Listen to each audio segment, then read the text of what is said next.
Now, seafood restaurant chain Kickin' In is saying cheers to our essential workers putting themselves on the front line in the COVID pandemic. The Australian Red Cross, Little Wings and Lifeline have received thousands of dollars in financial support, plus seafood packed lunches as a way to say thank you. Kickin' In founder and CEO Ravi Singh joins me now. Ravi, how are you? How are you?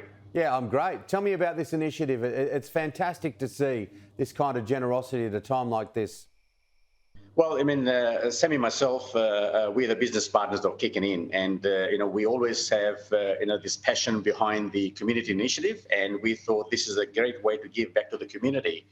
Little Wings, Lifeline, and Red Cross do a lot for the general public, and it is our obligation to show the initiative and to share with the community in terms of what we can give back to all the volunteers that do a wonderful job.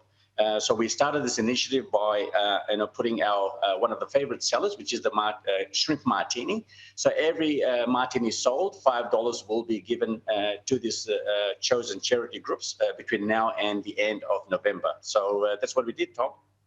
That's a great initiative for you to do that at a time where your business, no doubt, has had its own challenges because the doors have been shut, particularly in New South Wales and Victoria, for all restaurants since June for New South Wales and quite a while in Victoria.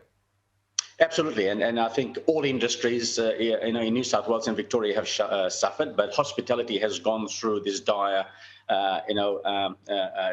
devastating time in the last 14 odd months, and we are in the same boat. We just cannot anticipate for the market to open up in the mid-October to get back to normal. Tell us about your business. Kicking In started. We started back in 2015. We brought the concept. This is very Louisiana-based. We couldn't find the actual producer of the Cajun sauce, so Sammy and myself, we decided to make our sauce ourselves here in Australia. We opened our first restaurant team on the 17th of September in Petersham in 2018. It was all about contemporary dining, family fun environment where you use your hands to eat the seafood. And when we started the concept, people just went crazy over it. And ever since, people have just been demanding more and more and more. So, our vision is to open 100 restaurants here in Australia. Not only are we going to be creating a lot of jobs, but we're changing the whole dynamic of dining experience of seafood. And at this very moment, we are very home-based, which is here in Sydney, but we're opening in Victoria and in Queensland as well. Part of our greatest initiative is to give back to the community, which we have started already from this year, and that's going to continue as one of our key fundamental vision for the growth here in Australia. You are based primarily in New South Wales. New South Wales is heading towards the first dose of 80% over the next couple of days of the vaccination. How important is it that people get vaccination, particularly for your industry? Tim, for us to open the doors, we need to follow the legalities, which is the 80% vaccination, because we cannot sustain keeping our doors closed. And I am sure there's a lot of entrepreneurs like myself, and this is in all industry, Tim, that we are suffering, and we need to open our doors mid-October. But in doing so, I also foresee a couple of challenges that we are going to be facing in the market this year and maybe the next year as well, till we come close to 100% vaccination. One is the shortage of labour, which we already have started seeing, pre-COVID. That's going to continue post-COVID.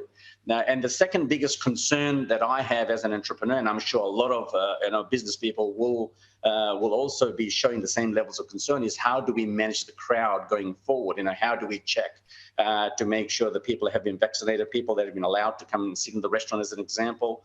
Do we play the policeman role, as an example? How do we manage all of those processes going forward, which is not very clear at this present time?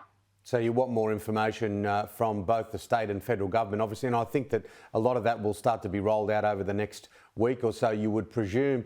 But I love the name. I could talk to you all day, Ravi, because there's so many subjects that we could cover, but I love the name Kicking In. It's very, very positive, and it's an affirmation. You're looking for brighter days ahead, huh? Absolutely, and it's all about getting a kick in, and that's what we try and do. I mean, we try and entertain, engage our fans, our customers. It's all about family feel. It's all about being Australian. It's all about being normal. Tim. I mean, when I was growing up, I remember my parents taking me to the restaurant, and they were saying, "Hey, Rav, you got to behave yourself. You got to use the right fork. You got to use the right spoons." So what Sammy and I said to ourselves was, why don't we create a concept that is all to do with food, playing with your food, having a fun time, and enjoying what you're doing, and enjoying the local resources that we have got available here in Australia. So that's what Kicking In is all about. You get a kick out of the sauce and get a kick out of the environment and the vibe that we create. Well, you're doing a great thing, a wonderful initiative at a difficult time for the hospitality industry.